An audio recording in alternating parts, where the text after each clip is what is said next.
everybody. This is Munson Steed, and welcome to CEO, where we bring you the most dynamic CEOs who are making a difference in the community. If there was a Lone Star State, there's also a city that is what I consider. If you don't know the difference between Houston and Dallas, there are very few cities that don't have the personality and the infrastructure of any kind of city. But a deal-making city, that's a Dallas. Dallas, and the D stands for deal. If you want to move to a city where understanding deal making is a possibility and the conservative industries of both energy, banking, Comerica moving their headquarters to Dallas, becoming a member of the Dallas Black Chamber of Commerce is part of your MO. It should be a part of your DNA if you're watching this to be a part of somebody's Black Chamber. If it's not Dallas, then it should be Chicago. But whatever you do, I want you to meet the visionary, the sincere, dedicated leader, Harrison Blair. How are you? Welcome to CEO. Dr. Steed, it is an honor to be with a CEO who has a platform that uses it for good and to elevate others. I've learned that if you help enough people get where they're going, they're going to make sure you get where you're going. So you are the person I want to be like when I grow up. So I'm honored to be on your platform. You know, there's huge moments for individuals who are trying to figure out, give me 3 great, phenomenal reasons to be a part of the chamber. Well, for one, you want connection to great information. There's a huge source of information on the internet, but which sources can you trust in the era and the age of fake news? That's number one. Number two, you don't want to give your life savings to somebody who might be on a beach sipping Mai Tais in a country with no extradition laws. So you want to make sure you find a trusted partner who can actually help you to scale and grow your business. And you want them to have their credentials and all their licenses. And you hope that a Chamber of Commerce uses that service that they're recommending to you almost like a program. That's part 2. And then part 3, you always want to dig your well before you need water. So you want to start talking to the chamber because they have, or they should have, connections to policymakers. They should have connections to bankers and all the different types of funding and resources that exist. Every time I come across a small business owner and I ask them, have you heard of a CDFI or an MDA or an MDDA? They always tell me, no, I've never heard of these things before. And I got to explain that this is capital that was set aside just for them. And programs, at least until President Trump decides he wants to nuke it, these are programs that were created with them in mind. And so those are 3 major reasons that you really want to come to a Chamber of Commerce, but they all stem back to one thing, and that's making sure that you have support in a community. One of the most beautiful things that I've always enjoyed about a Black Chamber of Commerce were the mentors and the leadership that is there. Can you share what it's like where individuals can find mentors, individuals who've been in the chamber for years, people who sit on the chamber's board and actually can give vision and mentorship for people who join? So yeah, Dr. Steed, we have happy hours, and people know happy hours. They love them. They go to them. You get alcohol and light bites. You make connections with folks. But we try to influence relationship building because I am trying to push people to their mentor or their next opportunity or their next partner. And we had these 2 Black women in 2024 to come to a happy hour. They're both in cosmetics. One is a student at SMU. Her and her mom were making these face creams that they would sell overseas, and they were doing $250K in revenue. And then there was a Black woman in Frisco who had this red lipstick that was selling like gangbusters. She's doing $10 million in revenue every year with this cosmetic line that she has. They decide over drinks and light bites and us encouraging people to figure out who does what in the room that they could have a business together. They both wanted to be in the other's market. The international business wanted to be more national and stateside. The national business wanted to be in international markets. So they came to us and asked us for M&A help. And we got them one of the attorneys who served on the board for a very long time.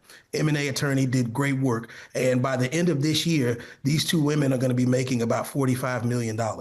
And that's because they not only found each other, but they came to the chamber to get a mentor. And I'll give one more, Dr. Steed, and I'll be done, because I got tons of these stories now from working with so many businesses and nonprofits.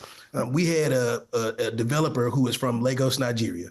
This guy is Tony Stark by all Tony Stark measurements. He's a true genius, but every time he would take his app to a different firm or a different type of company, they might take a piece of it and try to sell it for themselves or try to get investments for themselves. And so he really came to the Dallas Black Chamber out of desperation. I hope you guys can help me, was what he was saying. And so after working with us for 3 years, not only did he get invested in Austin with a $5 million deal, but now he sold his company to a publicly owned and traded company for $50 million. And what's better is we helped him negotiate the deal so that he gets basically paid from the company about $300,000 a year. And on top of all of that, all the profits and revenues that come from the business he sold, he gets to keep because it's a publicly traded company. And that was one of the deal points that weren't as important to them. They just want to own and control the software. So those are the kinds of opportunities. And we had a mentor for this young man who's in tech, because God knows you don't want me trying to mentor your tech product or try to nurture it. I can sell it. We can white glove it, white label it, but you want mentors who are in your industry, and most importantly, people who understand where you come from.